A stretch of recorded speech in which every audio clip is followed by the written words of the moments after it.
Good evening, everyone, and welcome to the Piper Report. So, I wanted to talk about this last week, but I got busy and kind of forgot about it. But I think it's interesting and I think it's important. And I think the possible future implications of this could be quite interesting. I'm curious on their development.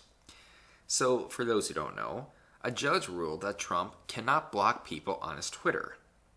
The very first question that pops to most people's minds is, if I can block people, then why can't Trump? And the reasoning the judge gave was that since Trump is a public figure, it is not right for him to be able to block people from hearing about him, from hearing from him, from receiving news in his way of delivering news. I think you can already imagine some of the implications regarding this, but first off, does she have a point? I hate online censorship. I hate it a lot. YouTube has been doing it, Google, which owns YouTube, Facebook. There are numerous outlets that have been pushing this online censorship on their users, and they're predominantly focused on right-wing ideologues. You don't see really people on the left being banned from these social media sites. A good example is Tariq Nasheed. He is a hardcore black, left-wing, Black Panther activist. He basically is someone who really hates the white race. And I should clarify that I base that off of watching some videos of him and his debate with Jared Taylor. So if I'm wrong about that, then I apologize. But from what I garnered from his statements is that he is not a fan of the white race at all. But anyways, he is allowed to say things that are anti-white, things that are anti-American, and yet get away with it. But you have someone like Jared Taylor then, who is not as radical as someone like Tariq Nasheed, but he gets banned from Twitter. So I'm not a fan of online censorship, especially when it focuses on someone's political inclinations. However, these companies like Twitter, like YouTube, like Facebook, they are private entities. And whether I agree with it or not, they have that right. They have the right to block those that they don't like. I don't like how they give it some bullshit reason turns out that this guy is a fascist, that he is a Nazi trying to oppress others. They always give this lame excuse that is completely nonsensical. It isn't true, but they have to try to justify their actions. They can't just block somebody because of their political ideology. So they have to say, well, we blocked him because even though he's right-wing, that's not what we blocked him. We blocked him because, he's a racist. He's a bigot. He's a demagogue. Just look at him. Look at those who he talks to. Jared Taylor was banned from Twitter. Baked Alaska was banned from Twitter a while ago. I think Lauren Southern was at one point. Bering is and still is. Crowder was for a while. Twitter is focusing their banning on those on the right wing. And the right wing nowadays is anyone who... the far right is anyone who disagrees with the left. You can't just be in the center anymore. If you don't agree with them, you are a Nazi. You are far, far right, which is just, whatever. But anyways, so I disagree with online censorship, but they are a private entity and they should be allowed to do it. I just wish they would do it fairly, even though they're not. But now a judge said that Twitter really isn't a private company. Twitter is a public forum, and thus Trump cannot block those on his timeline. Trump cannot block fellow Twitter users because it is a public forum and that is violating their First Amendment rights. Well, let's try to dissect that a little bit. What she is saying here is that you are not allowed to block somebody on Twitter. Well, if Trump can't block anybody, doesn't that mean that nobody can block anybody? All of these people that are banned from Twitter now, they could sue Twitter. They could sue them because they are getting their First Amendment rights violated. Now, some of the advocates who are defending Twitter might say, well, Trump is a public figure, and thus he is different than a private citizen. While that argument still doesn't work, because anybody who works in the government is a public figure. Your local librarian is a public figure. What if your librarian blocks you?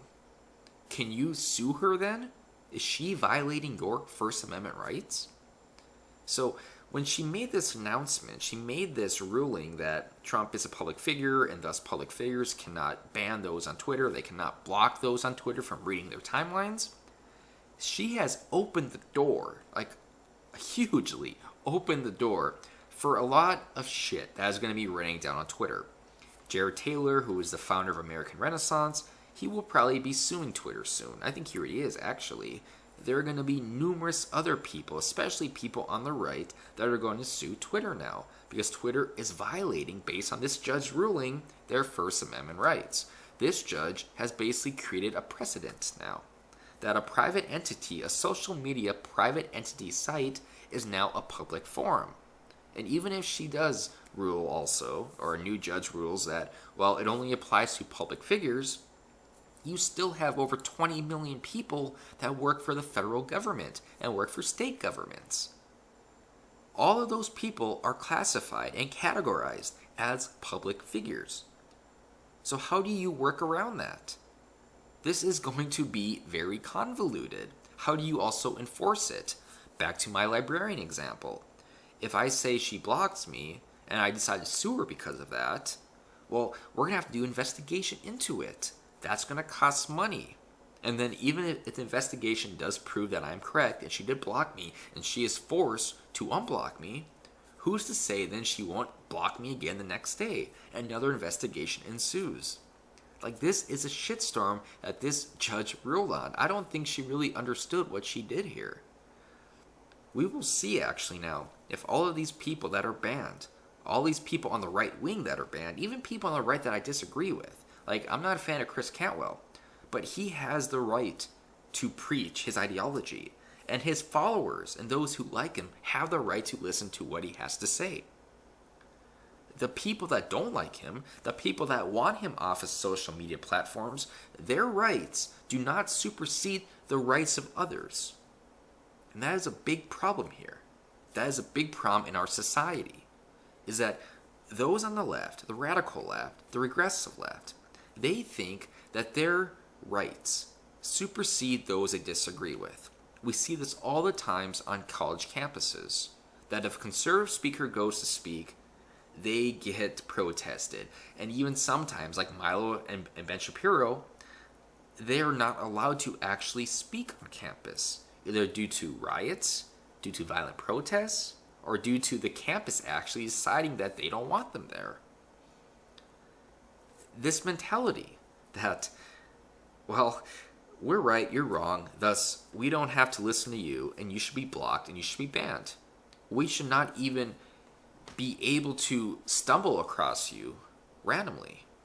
That is not right. You should not be able to talk at all. That mentality is what's happened today on the regressive left. And we're also seeing this now on Twitter. So I kind of covered what I wanted to say. Maybe I'll read a little bit what the judge said. No First Amendment harm arises when a government's challenged conduct is simply to ignore the speaker, as the SCOTUS has affirmed. That is free to do, she wrote. Stated otherwise, a person's right to speak is not infringed when government simply ignores that person while listening to others, or when the government amplifies the voice of one speaker over those of others. So yeah, I'm kind of curious what's going to happen here, because they're going to be getting a lot of lawsuits now, Twitter, and now they actually have precedent against Twitter now. So we'll see how things go. And for the most part, I will say this too. Jared Taylor is viewed like he is this huge white supremacist, this alt-right Nazi, and he's not. If you actually listen to Jared Taylor, you will realize that he is actually really sane. He doesn't preach white supremacy. What he does preach, though, is that all races, let me repeat that, all races should have the ability to take pride in their heritage, to take pride in their biology, to take pride in their ethnicity. There's nothing wrong with that. We see this nowadays with black pride movements and Hispanic pride movements. But when it comes to white pride movements, that is right away denigrated. That is viewed as Nazism. That is viewed as fascism. That is viewed as racism. But worst of all, that is viewed as white supremacy. If you take pride in being white, you are a white supremacist. But if a black person or a Hispanic person takes pride in their race, they're not called Hispanic supremacists, black supremacists. No, that is normal for them. And that's what Jared Taylor is against. That is what he speaks out against. It's nothing about making the white race supreme. It's nothing about... it's just allowing whites to congregate with each other if they want to. There's nothing wrong with that. If a white and black want to live together or get married or, live in the same neighborhood, that's fine. But if whites want to congregate with each other, that should not be viewed as white supremacy. That should not be viewed as a sect of fascism trying to basically remove all minority groups from the U.S. So it's funny, like when I see Glenn Beck and people on Twitter calling Jared Taylor a white supremacist and this far right fascist, it just doesn't make sense. Whether you are alt-right or not is irrelevant. You listen to the man, and he's actually sane. He's actually sane. So I wanted to bring that up because I do like Jared Taylor, and he gets treated so badly from so many people that I hope he's able to get his Twitter back. I hope he does sue Twitter, if he hasn't already, and wins this, because now he has precedent to do so. And I hope he uses it wisely, and I hope Twitter is forced to unban many of these people. Although I disagree with the judge's ruling, I think it's weird that she ruled the way she did over a private entity and said Trump cannot do what everyone else can. But since she did rule that now, the implications of it, they have to be talked about. And people should definitely take advantage of it. And I'm done.